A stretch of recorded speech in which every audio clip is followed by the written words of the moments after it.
Good day, this is Professor Will, CBMD, PhD. Hey, Saturday, March 23rd, 2019. It is 15:57:33 seconds Eastern Standard Time. And here is a brief description on anaerobes. So let me get started here. Anaerobe. An anaerobe is a microorganism that cannot grow well in the presence of free oxygen, O2. Put another way, anaerobic microorganisms thrive where oxygen is absent, and where other forms of life that rely on respiration cannot exist. Anaerobes can be divided into the following four major groups. 1. Obligate, or strict anaerobes that cannot tolerate oxygen and die when exposed to it. 2.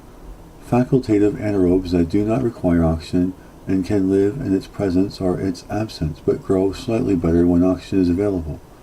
3. Aerotolerant anaerobes, which are unaffected by oxygen levels and grow the same with or without oxygen. And 4. Micro-aerotolerant anaerobes that can tolerate oxygen levels at no higher than 5%. The atmosphere of primitive Earth before life began contained no free oxygen. Life that formed more than 3.8 billion years ago did so when elements combined and formed simple organic compounds. These reactions required energy which was supplied by lightning, ultraviolet light, heat from volcanoes, or heat generated from asteroids crashing to Earth. The earliest life developed in the atmosphere of methane, CH4, hydrogen H2, and ammonia, and H3. The only oxygen was bound to water vapor in the atmosphere. When the first bacteria emerged about 3.8 billion years ago, they had no recourse but to use the oxygenless conditions. Anaerobic bacteria evolved in the environment of intense heat from volcanoes and steam fissures in the earth. Eruptions from the earth disgorged toxic compounds. Ultraviolet light pounded onto a planet that contained no or very little greenhouse effect to hold in warmth. Early in the evolution of prokaryotes, the path of evolution leading to higher life forms split to form two paths, one leading to bacteria and one leading to microorganisms called archaea. Archaea now compose a separate kingdom of which many members still thrive in extreme environments, similar to those of early Earth. Intense heat, high chemical concentrations, toxic compounds, strong acids, and gases, other than oxygen. Many anaerobic bacteria still withstand these extreme conditions, but other anaerobes evolved as Earth changed into today's more temperate conditions. Anaerobes remained on Earth even as photosynthetic microorganisms and plants began to arise and filled the air with oxygen. By about 2.5 billion years ago, the atmosphere contained 1% oxygen, far less than 21% today. Over millennia, however, oxygen levels increased. Rather than adapt to the rising levels of free oxygen, anaerobes found habitats protected from the atmosphere. In certain habitats, aerobic bacteria had already consumed all the oxygen, so anaerobic microorganisms flourished. Many of today's known anaerobes continue to depend on the oxygen-consuming activity of aerobes before the anaerobes can take over a habitat and multiply. The French bacteriologist Louis Pasteur, 1822-95, spent a good portion of his scientific life studying the anaerobic reactions in alcohol-producing fermentation. By doing so, he laid the foundation of modern microbiology. In his experiments on fermentation, he also built a store of knowledge on anaerobe. Anaerobic fermentations producing alcohols became a common area of study in early microbiology. Scientists found fermentation experiments easy to conduct, and the reactions produced an array of interesting end products from various sugars. Both anaerobic and aerobic bacteria contribute to Earth's biogeochemical cycles. These cycles are essential pathways in which nutrients and energy are reused by living plants and animals. Anaerobes have been responsible for producing Earth's deposits of fossil fuel, coal, oil, and natural gas from decomposing the planet's organic waste matter millions of years ago, a process anaerobes continue to perform today. Methane that has built up in pockets between underground rock formations was created by anaerobes. Today this gas presents a hazard to miners working in deep underground shafts.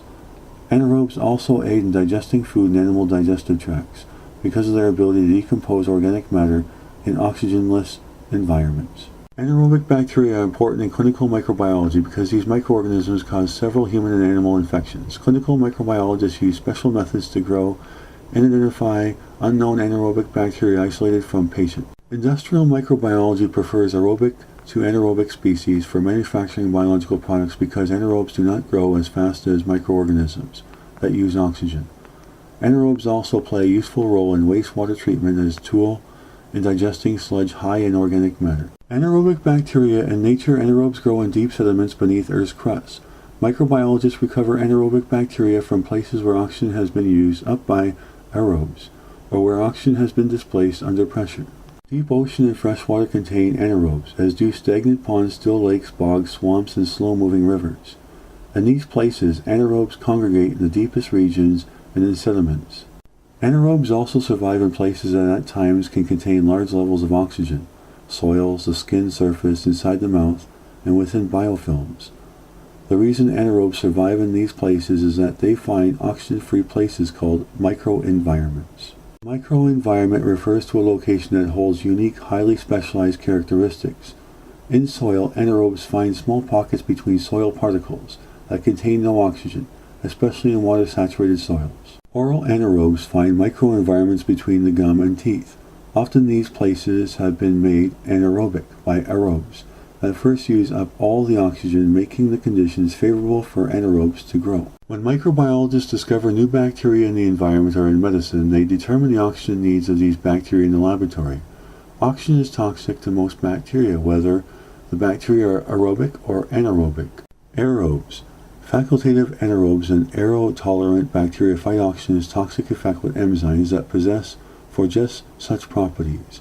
Anaerobes do not contain these enzymes because in their normal habitats they are not exposed to oxygen. When microbiologists grow anaerobes in the laboratory, they carry out extra steps to assure the anaerobes do not become exposed to the air. Fastidious anaerobes is a term used for microorganisms with the strictest requirement for an oxygenless environment.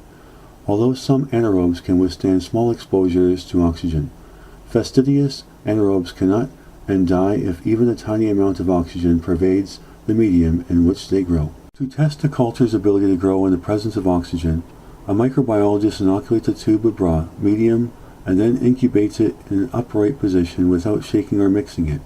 Anaerobes grow only in the region of the tube where oxygen levels allow their survival. Aerobes, by contrast, cluster toward the upper surface of the broth, where oxygen is highest. Microbiologists prepare anaerobic media by flashing out all air and replacing it with an inert gas such as nitrogen or nitrogen carbon dioxide mixture. In conclusion, a microbiologist can test a medium's oxygen levels by measuring a value called a reduction oxidation redox potential EH.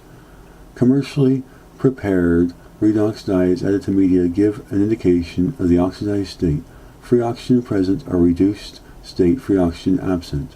Good day, this is Professor Will, CBMD, PhD. Today is March 23, 2019. And this is the end of my brief description on anaerobes. I hope you enjoyed listening. Have a great day.